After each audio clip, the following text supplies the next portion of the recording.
Welcome to 60 Skills. Today's topic is your friends are your path.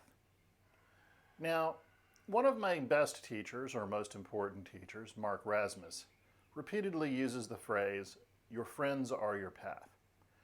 Now, what does that mean exactly? We're going to talk a little bit about the energetic aspect of this, what some would call the egregore effect, and we're going to talk about more practical aspects of this involving how people learn.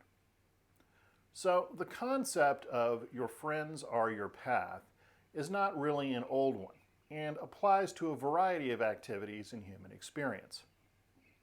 Everybody's heard the explanation of the 6 degrees of separation, or how you are the consolidation of the 6 people you were closest to.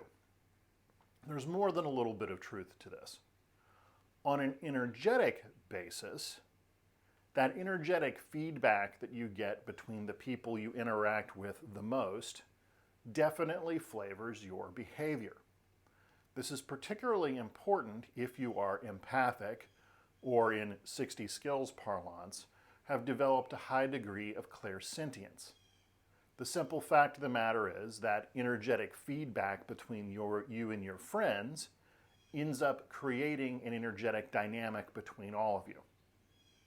Now, this is one of the reasons why highly successful people tend to avoid unsuccessful people, because the thoughts and emotions and energies that those other people carry around with them end up influencing that other person.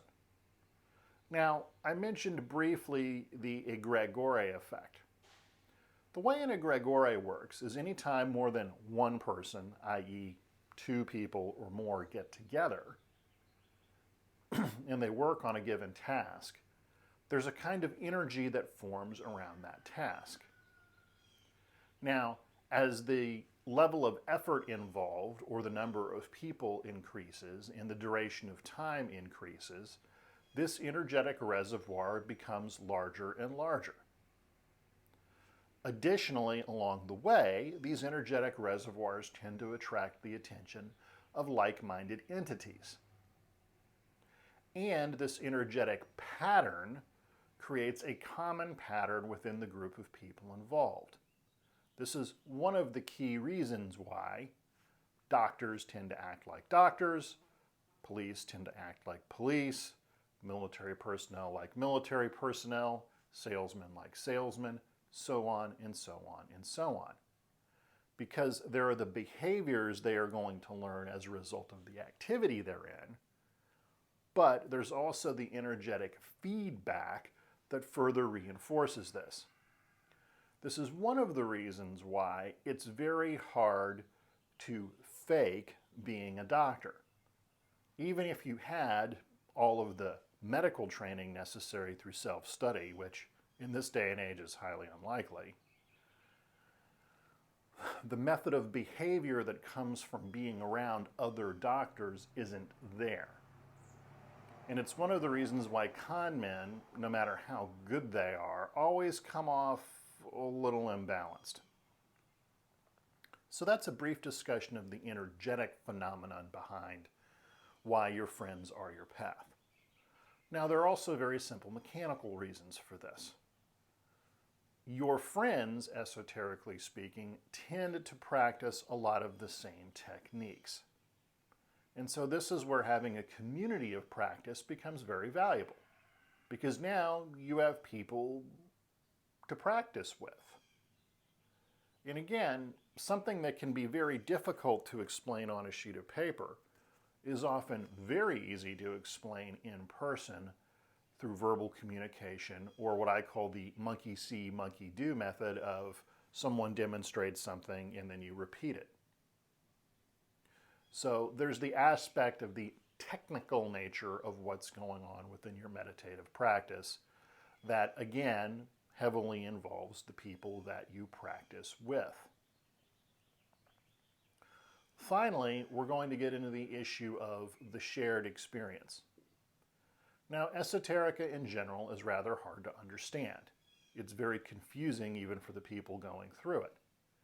If you're by yourself and you have no one else to share these experiences with, that you can communicate openly with, who won't engage in cognitive dissonance and won't dismiss what you're saying as mere fantasy, it's very hard to make progress because it's hard to tell what actually happened. Now, don't get me wrong, everyone's experience varies a little bit, but there are going to be key markers along the way with large amounts of commonality, particularly if you're using a common methodology. So the ability to share with other people, to say, hey, I did this, and then this happened. Oh, yeah, right, I remember this other incident, greatly enhances your progress, because now you can kind of work through what happened. Whereas if you're completely by yourself, that's incredibly difficult to do. So one of the things that I encourage my students to do is just set up Discord servers and practice groups.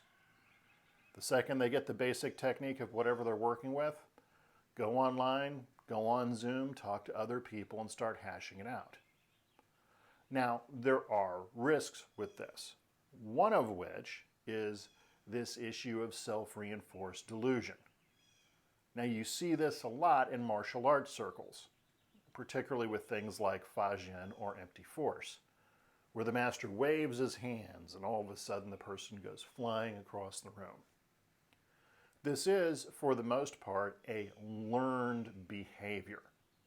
It's certainly not going to work on a bunch of gang members coming down the street at you with a pack of shotguns. So the problem you get into with group practice is that this kind of mass hysteria effect can form where nothing's actually happening, but everybody is imagining it is. So don't get me wrong, most of your practice time has to be individual because that's the way it works. You have to grind out all that work to build various skills. That said, if you don't have anybody to share this with that you can legitimately talk to about it in a place where you're not going to simply be dismissed or made fun of, i.e. your safe space, and yes, I hate that term, making progress is incredibly slow. Finally, and we talked about that egregore effect and shared energy, it's commonly thought that two practitioners together working on the same technique generate the energy of 4 solo practitioners. And 3 practitioners working together generate the energy of 9 solo practitioners. Now again, as everything involving metaphysics, we have no direct way to measure the amount of energy being generated. However, everyone who's ever done group practice will be the first to admit that there seems to be more of something available than when you're working on it by yourself. So these are all reasons why your friends are your path, and why having friends who are also practitioners is extremely valuable. So if you like today's lecture, please give us a thumbs up and hit the subscribe button. And if you want to learn more about the 60 Skills curriculum, go down into the details portion of the video below. Otherwise, train hard and be well.